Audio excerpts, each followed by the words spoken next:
One of the most spectacular stretches in all of golf. 3 par 4s, Brandel, starting on 8.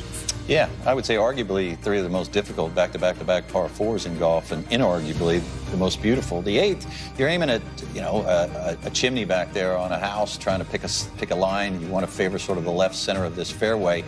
But Jack Nicklaus called this the greatest second shot in all of golf, and arguably the greatest par 4 in all of golf.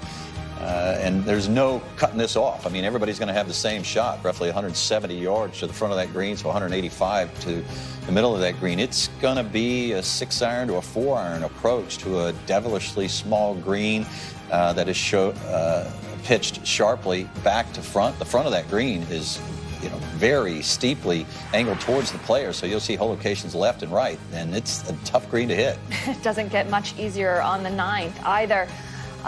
From this tee shot, it looks like you want to hedge just inside the bunker on the left. That bunker, though, and that line is too far to the left, and I think this is where it gets very tricky for the players that crest this hill. Everything kicks down to the right, and that's why you want to hedge to the left, but the rough certainly comes into play, and if you do find the fairway, you'll trundle on the way down towards the bottom of that hill, but anything out of the left rough makes it very difficult to approach this green. You can see the left front bunker protecting it. There's also penalty area down even further to the left if people are trying to bail out and avoid any of the penalty area to the right. I anticipate this going to be an incredibly difficult approach because you're coming off of a downhill lie with a hanging lie. It doesn't get any easier, Brandel, hardly when they move to the 10th either. No, I mean, Shannon Riyard was talking about how she wouldn't be surprised if that's going to be the hardest hole this week, and not much of a breather here at the 10th. I mean, it's spectacular to look at, but it's a white knuckle ride to play. You're generally shaping it off those bunkers off the left, trying to give, a huge hazard penalty area to the right, as much leeway as you can. This fairway slopes left to right, so if you get a tee shot that's working left to right, it can go right off of that cliff into the abyss. You're down there on Dog Beach. But if you do find this fairway, again, you've got the ball well below your feet. Typically the wind's coming sort of, left to right or off your back, and it's easy to lose this approach shot to the right because the ball's below your feet. Get out in front of it, and the next thing you know, you're off that side of that cliff. So that's 8, 9, and 10, just the 3 best par 4s, the prettiest par 4s you could ever hope to see or play. Yeah, they're going to create such a challenge. We'll see drama, no doubt, on this 3-hole stretch page. And looking at the 9th there, it's the longest par 4 for the championship this year. It was ranked the hardest hole at the 2019 US Open. We've been told by numerous sources it's going to be the hardest hole out there this year. Talk us a little bit about what the key to success and really just walking off with par is going to be this week. One of the things that you cannot see from the flyover, is just the amount of elevation change and what the terrain will do to that drive and approach shot.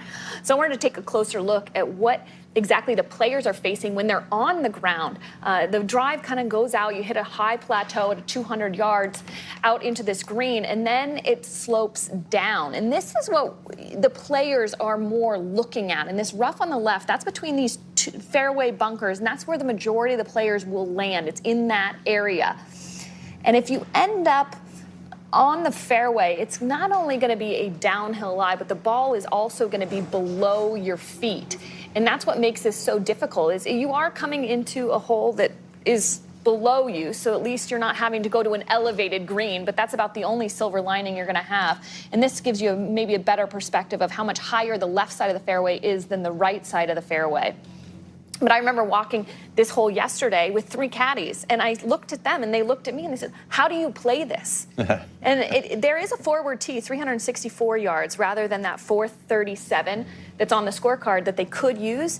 But in both cases, you're still going to be fighting the natural terrain of this fairway, and it doesn't seem like there's any great place to leave it. You just hope that it stays up and doesn't run through the fairway if this golf course firms out over the time, because there's absolutely no rough on the right side to stop that ball from running into the penalty area.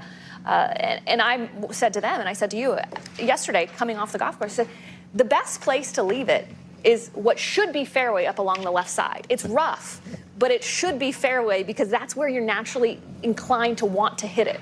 Yeah, it was fairway eons ago, 100 years ago. That particular area was fairway. And that's why I think a lot of golf course architecture aficionados prefer the sort of, if you call it the restoration that Egan and McKenzie did in preparation for the 29 U.S. Amateur, but it's not now. It's not now. I've stood on that tee many times, and you stand up there and you think, well, I don't want to miss it left, and I don't want to leak into the right. It's just a very tough shot. It's just one of those shots where, the second you hit it, you're worried about whether or not it's going to go. Usually it goes too far, and you're into the rough to the right, and you're coming out of the rough, and you're coming across that precipice there to a very small target, and it's easy, very easy to miss it to the right off over in those cliffs. So 4, even 5 there is no huge disappointment. When you combine the 8 and 9, which I think will be the 2 most difficult holes this week, when I look back at 2019, only 37% of the field hit